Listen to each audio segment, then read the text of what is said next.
I haven't done a video for a week. Man, how quickly a week goes, just like that. I haven't even trained since I've been back, which I'm feeling horrendous about.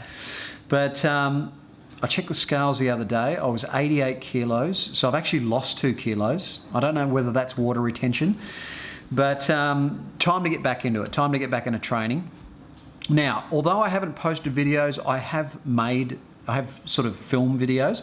I caught up with Nathan Elliott, who won the Melbourne Warrnambool. Not only did he win the Melbourne Warrnambool, but he went back to back. So he's the only person in over 100 years to win it back to back. He won it last year as well. And so we had a great chat about the Melbourne Warrnambool. That'll be tomorrow's video. Today's video is Carrlsson. We caught up with Jesse about the INDIPAC 2018. He is the organiser of the event.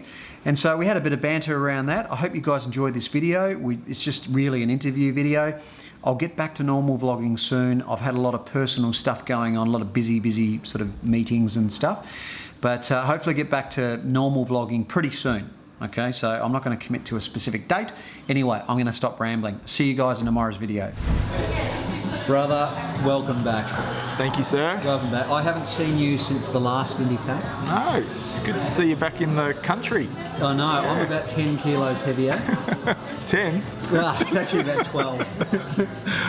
Yeah. I'm probably about 10 kilos heavier. I'm gonna have to do an INDIPAC just to get this weight off. Well, it's a good weight loss strategy. Yeah. It is, isn't it? Yeah. Just 5,500 k's to lose a couple of kilos. Did you actually lose any? I lost 4 kilos. That's all right. I lost 4 kilos, yeah. Jeez. So I was pretty happy with that. I reckon you lost 4 kilos just through that rage at having to go back and do that section near Port Augusta again. How good was that? That's hilarious. It's like, Jesse, do I have to do this stretch again? I was like, of course you fucking do. Alright, nothing is more soul destroying than going the wrong way on the INDIPAC course and having to go back out 18 kilometres, rejoin the course and then ride back into where I am right now. But that's what I have to do. I have one job, and that is to follow the INDIPAC line, and so I need to rejoin the course. So it's 3 a.m, I've had just over 3 hours sleep, and I'm heading out there now, 18 kilometres out there, 18 kilometres back. It's going to be nearly an hour and a half to 2 hour trip, but that's what it is. That's what it is. Yeah, I put little tricks in the course to catch people out. Wow. Oh, so you deliberately put it there? Yeah, totally. But also, that could be one way of looking at it. The other way of looking at it is, let's get off the highway as soon as possible. So that's getting off the highway as soon as possible. There's this little stretch of road, maybe, was it 15 k's or so? Yeah, 20 k's. 20 k's? Maybe 30. It gets longer each time, maybe. Yeah. This rough, rickety old road to get into Port Augusta. So it was really the strategy is get riders off the highway as soon as possible. And so, of course, old mate Maven misses the turn off and rides happily along the highway into Port Augusta. And I get this call from Mark going, "Oh no, I've just missed the turn. I'm in Port Augusta. I missed that road. I missed the turn." And I was like, "Mate, you've got one job when you do this race, and that's to navigate, to follow the line. One job. Like, you can go to the end, but you haven't finished the INDIPAC. You finished something else." So, yeah, he was all mopey. It was quite sad. I don't know if there was a tear, but I think there might have been. It was pretty sad. It was close. That was a bit of a harsh reality check, that one. It was.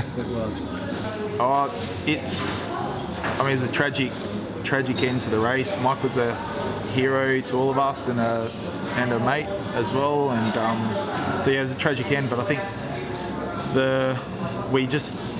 we did some work after the race this year, and we surveyed all the races from this year, and the overwhelming feedback was we have to run it again.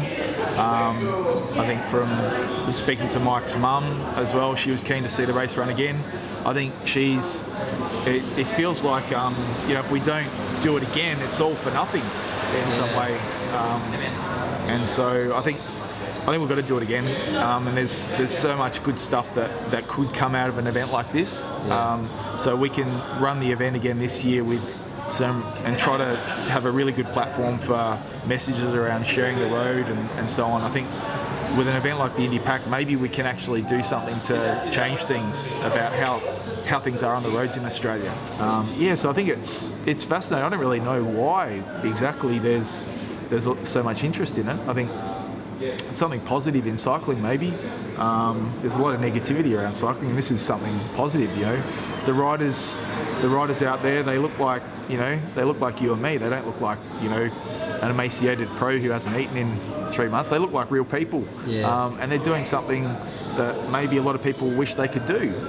Maybe they can't because they're sick, or they've got work commitments or family commitments that doesn't let them escape for that sort of long period of time. So they can kind of live vicariously through these riders, and they can relate to them as well. So I think, maybe there's those aspects. So it's not just cyclists watching it. It's sort of, it feels like there's people watching this unfolding adventure story, which is kind of cool. The course will be released on the 31st of January, but it'll be largely the same. There'll be little bits of small changes to the course just based on feedback from local riders around the country, and that's we had a lot of that last year too. So I kept putting versions of the course out and seeking feedback. So if you were a rider up around Albury and had a look at the course that I'd set, you could look at it and go, well, that's a stupid way to go. When we go riding out there, we go this way. And so I build as much of that in as possible. So there'll be tweaks that incorporate feedback from local riders out there, and I'm still happy to get feedback on the course from anyone out there who rides sections around where the course is. There's improvements, then we'd be happy to build them in, because it'd be great to have this massive route across Australia where it's got feedback from local riders just building in their favourite spots, and showcase some of the good spots to ride around the country. Get that local scene involvement, which would be really good. I won't ride it. It's just, I'd love to, but I think it was pretty naive of me thinking that I could last year. I think it just with the head of steam that it got, there's a lot of focus on it and all that sort of thing. It turns into a lot of work behind the scenes that people might not see, but there's a lot of stuff to do behind the scenes just to make sure it's all going smoothly. And so when with the Transcontinental, Mike was a lot smarter than me. He never raced the Transcontinental because I think wanted to make sure it was running in the right sort of way. And I think that's the reality of these things. It's probably a fair bit of attention on it, so it's just safest to make sure it's all running smoothly. So I won't be racing it, which is a shame. There's a lot of stuff that we can do with this event. It's not your usual cycling event. It's not like we have to sit there and wait for the organiser to say, oh, you can do this and you can't do this. And I mean, it's last year people was calling it was like the people's race, and so there were people just doing stuff that they were passionate about and wanted to do. There were guys setting up marquees with eskies, and it was like a support station for riders coming through. The riders had no idea that it was going to be there. They'd just show up and maybe they could get a cold can of Coke or something like that, and that was really cool. But I think what I'd love to see this year is so the riders in the INDIPAC are going to be doing their bit to be visible and so on out there. But I think I'd love to see all the dot watchers, the people following the race, think about, well, how can we keep these guys safe? How can we get them across the country? So it would be fantastic if we could be chalking up the roads with, bike riders ahead or something like that. Look out for INDIPAC riders. If you know people in trucking companies, it'd be great to email them, let them know that it's coming. We'll do as much as we can behind the scenes, but when I say we, there's not too many people doing that work. So it would be great to have this whole army of people following the INDIPAC. This coordinated, this INDIPAC Angels group that was going out there and making sure, all these riders are going to get across Australia safely. So whatever we can do, if you know people in trucking companies or logistics companies or roads management, that sort of stuff, wouldn't it be cool if we could try to get this message of looking out for everyone out there? How cool would that be? It would be. It's really just it's a labour of love. We've got a little bit of support from some sponsors, but it goes nowhere near covering the total cost of the race. So it's it really comes down to a bit of an expensive hobby for a very small group of people. So I think having that help from the race fans, the dot watchers out there, to go and try to get active out there and try to make sure everything runs smoothly. That'd be fantastic. We need that help and we love it. I think it just adds to the race too, because it's fantastic. You don't have to wait. It's not like the Tour de France or the Tour Down Under. I mean, if you want to go out and go for a ride with one of these riders when they come through, you can do that. And maybe just ask first if they mind having someone ride with them. And that's all part of the challenge for these races as they get bigger. There hasn't been a lot of following of these races in the past. There might be some really passionate super fans who go out there and cheer the riders on, but I think with the INDIPAC, we're trying to really we get the race to come right through the middle of the cities as well. We go right through Adelaide, right through Melbourne, and finish right in the middle of Sydney too, right through the middle of Canberra too, right under the veranda of Parliament House pretty much. So that really changes the dynamic. I really wanted to have that psychological trauma for the riders of having no one out in the middle of the desert to suddenly having everyone in the city. You want to see the office workers looking at the riders and wonder what the hell's going on, and vice versa. And so it's almost like coming in from another planet, and then back out you go again. So, and I think some of the riders struggled with that last year, and so and some dealt with it a lot better than others. But it's all part of, to understand Australia, you need to experience that vast outback and contrast that with the cities too. You don't understand Australia unless you go through both. So true. So true. So we're going to do a relay category. Like any good Olympic relay, there's 4 people doing 4 different legs. So you're riding solo on the road, but just for a shorter distance. So the first leg is going from Fremantle to Adelaide, 2,800 Ks, more than half the whole route. So you put your endurance nut on for that one, and you hand the baton over to your mate, next rider, who'll go from Adelaide to Melbourne. And then the third leg, you want your mountain climber in there because they're going from Melbourne to Canberra. That's 1,100 Ks, very hilly section, back of falls and up through the snowies as well. So that's a tough leg. And every good race needs a sprint at the end. So the final 400 Ks from Canberra to Sydney, that's leg 4. You put your sprinter on for that leg. That's less than one day. Yeah.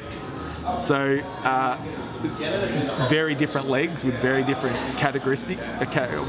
very different characteristics. So it'll be interesting to see. There's teams trying to organise themselves at the moment. I saw one thread on the Facebook page the other day where people were trying to organise a team in the comments thread, and it looked like that was going to happen. Haven't seen any applications from any relay teams yet. Really? Yeah, well, we've been open for, how long? How long's it been? Maybe 3 weeks, 4 weeks, something like that. So I figured it would take longer to organise, but I thought, you could scrap together a team in 6 weeks. So applications close on the 11th of November, so who knows? Who knows if we'll get a relay team entered or not? I don't know. It's one of those things that's sort of like, everyone says, oh, that's a great idea, that looks awesome. See whether they follow through on it or not. How cool would it be to try to get Christoph back and see if he could beat the team? Is Christoph looking like he'll come back? I don't know. Well, we need someone for him to race. I don't know. We need to get Drew Ginn or get Albie involved or someone like that. Some real dark horse, wild card. I don't know. Let's get Lance involved. Come on. All you Maven fans out there, let's get Lance involved. Let's see if Lance can take it down. We need everyone to tweet Lance Armstrong. We need everyone to tweet Lance Armstrong. Let's do this. Well, it'll probably be the only race you could do these days, wouldn't it? Well, he's not restricted, is he? Well, and look, to be honest, it's a fascinating concept, fascinating thing. It's come up a number of times before in this whole scene. Like these races are pretty much unrestricted and so on. And the question comes up around drugs in these races. And look, to be honest, I don't know how much it would make a difference, even if you were geared up to the eyeballs. To be honest, it gets down to what you think that. I'm not saying that Lance would show up on the gear or anything like that, but it's an interesting concept around drugs in ultra endurance sport. It gets down to what percentage that physical component is really worth, and I don't think it's worth much at all, to be honest. So really, what it comes down to is, when your alarm clock goes in the morning, do you go, oh look, I'll have another half an hour. It's those decisions. It's like just continuing to push when you are a little bit weary. So yeah, it's fascinating. And look, I'd be fascinated to see what would happen if an accomplished cyclist from the pro peloton took one of these things on. I think guys have taken on the Tour Divide in the US, fresh out of the Pro Tour, and also some pro mountain bikers as well. And I think they typically cook themselves after a couple of days, and after 3 days it's sort of mostly done for them. And after 7, there's some guys who've ended up with some issues after 7 days because they've probably gone out a bit too hard. And even still, they're not keeping up with someone like Mike Hall. So yeah, it'd be fascinating to see someone who's come out of pro cycling really catch the bug for this and go, you know what, I want to have a bit of an adventure. I reckon I could do this, because I reckon Christoph would have it easily over. I reckon Christoph would easily beat anyone out of pro cycling who took this on. It'd be interesting if I thought someone like Lance could win, I wouldn't be interested. But I don't think he could. I think if it was Lance versus Christoph across Australia in this race, according to the rules that we've got, I think Christoph would win. I think he would too. Yeah, and that's just based on, I guess, my understanding of how this racing works and what's important. I really don't think. Christoph is very gifted physically. I just don't think the physical component's worth much at all. And I know there's a huge mental component and that drive to win in pro cycling. But I think it's different in ultra endurance stuff. It's a different sort of torment that you have to suffer through, and you have to try to see the bright side in things. And it's just it's not about driving it fast. It's just about keeping this relentless push to keep moving forward. It doesn't have to be fast, you just have to keep moving. But maybe someone like Lance or someone at a pro cycling would have a totally different strategy that we just haven't seen. So typically the ultra endurance guys, they'll just ride long, they won't have a lot of sleep, but they'll manage it. When they need sleep, they'll get it, but they'll limit sleep, they'll just keep moving. But what if someone came on board who was like, no, I'm going to just drill it, I'm going to ride fast. But if I'm going to ride fast, I'm going to need 6 hours of sleep. And so imagine that, someone who's just absolutely hammering it for out there for 18 hours, just drilling it, and then having long sleep breaks. Could that beat someone who's just doing the more traditional approach, where they're just it's more steady, plugging away, but not sleeping as much, maybe having 3 hours a night? I don't know. I'd love to see it. I'd love to see that battle. I don't know how it would turn out. Well, I really think someone like Christoph would triumph. I reckon Christoph would win that. Maybe because that's kind of naturally the team that I'm in. But geez, wouldn't it be good to see? I wonder what would happen. Oh, wouldn't it be great to see Jens? It'd be good to see Jensi do it. I think it'd be great. I mean, if some of these guys as well have the backing of some charities, or they want to use it to raise some profile for their charity work as well, it'd be a fantastic platform for it as well. So I think it's interesting though. I think it doesn't matter who you are or where you've come from. You might catch the bug for something like this. You might see it and go, you know what, that looks like that looks like a wild adventure. I want to do that. And it doesn't matter who you are. You might have been a celebrity, fame and fortune, whatever, or you might just be some everyday schmo like me, and you just catch that bug for adventure and you want to give it a go. And so I don't think, you don't have to be,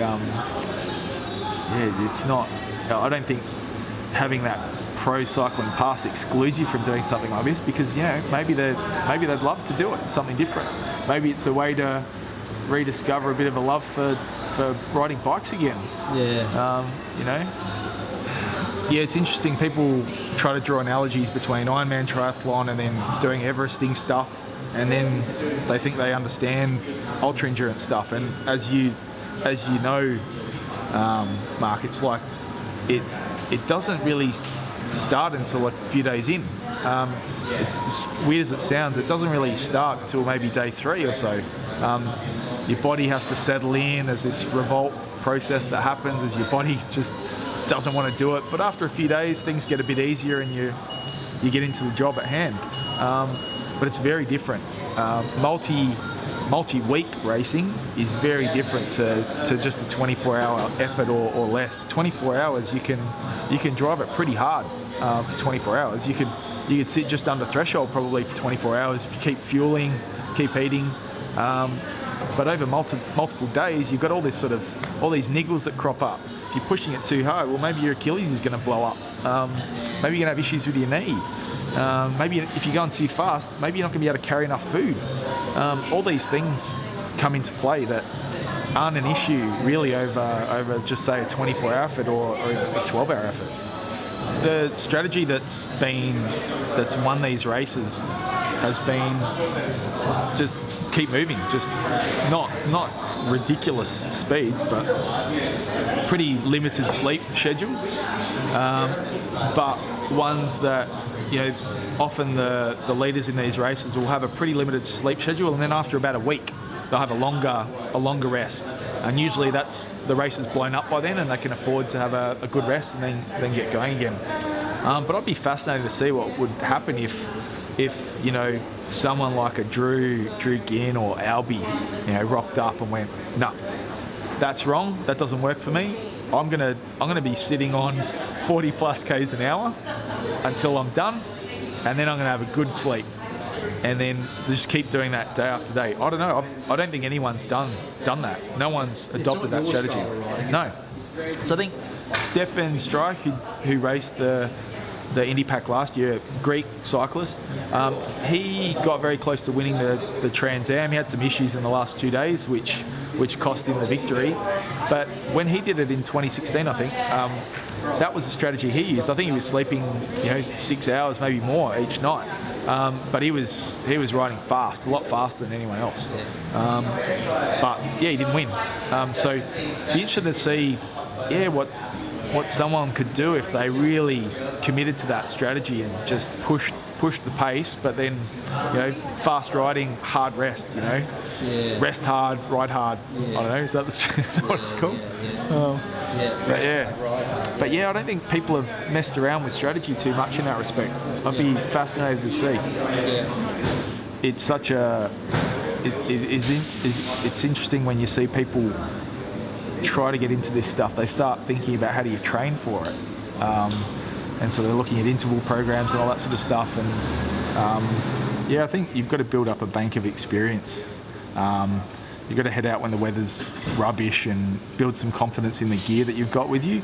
That's probably more important than any interval program, because as you know, after a few days, they're the sorts of things you're going to have to deal with. You're going to have to deal with the weather and issues with little niggles and all that sort of stuff, and not having enough food and running out of water and all that sort of stuff.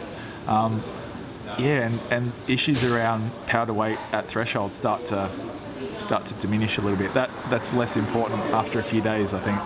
And you see that in these races. People will just absolutely hammer it off the blocks, and then very quickly they just settle into some sort of rhythm that's going to work for them.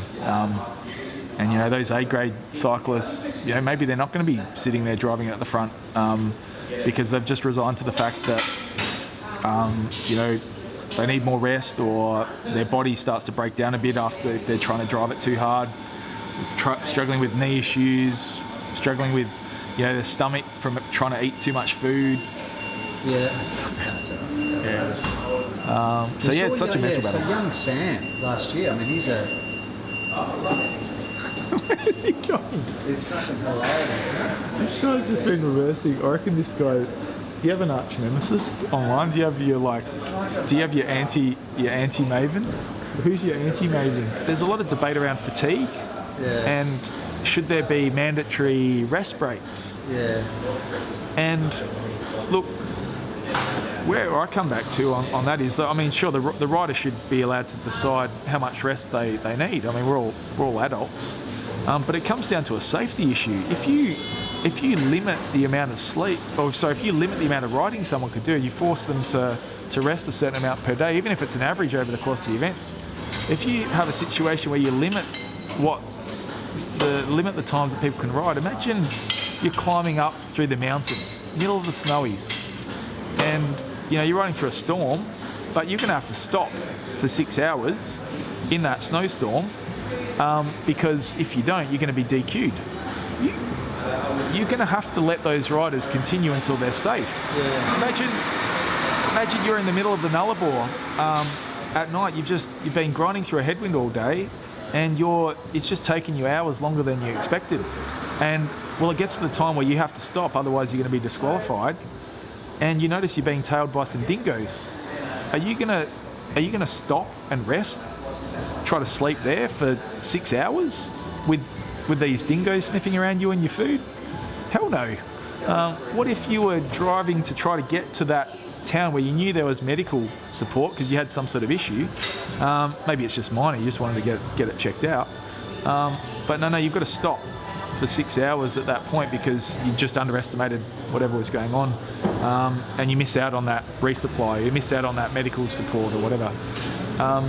It's not like you're riding around suburban Melbourne. You really need to understand the conditions out there, and riders need to adapt to the conditions out there. If you know that the conditions are, suddenly you realise tomorrow is going to be 45 degrees, well, you should probably keep riding through the night to stay cool, and then find some shade under a tree during the day to have your rest, rather than force people to stop at certain points.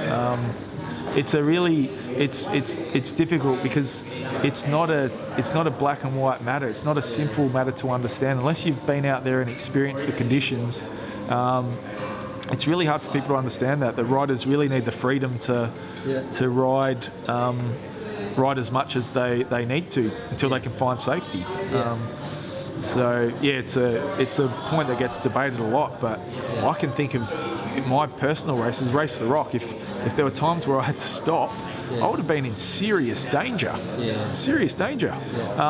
There were times where I wanted to stop, but stopping, I would have been in serious danger. So I had to keep moving until I was out of that danger. There could be bull camels, sniffing around. There could be dingoes telling you. You could be in a community where, or near a community where, it just doesn't look like you feel safe stopping there. So, the weather conditions could turn ugly the next day. Maybe that the winds are going to pick up, so you've got to keep moving through the night. So then you can have a rest when conditions start to turn ugly. So it's a real, unless you've been out there, unless you've experienced those conditions, it's hard for people to understand that just putting restrictions on people's ride times, it's hard for them to understand that can be incredibly dangerous. Anyway, it's a bit of a rant. But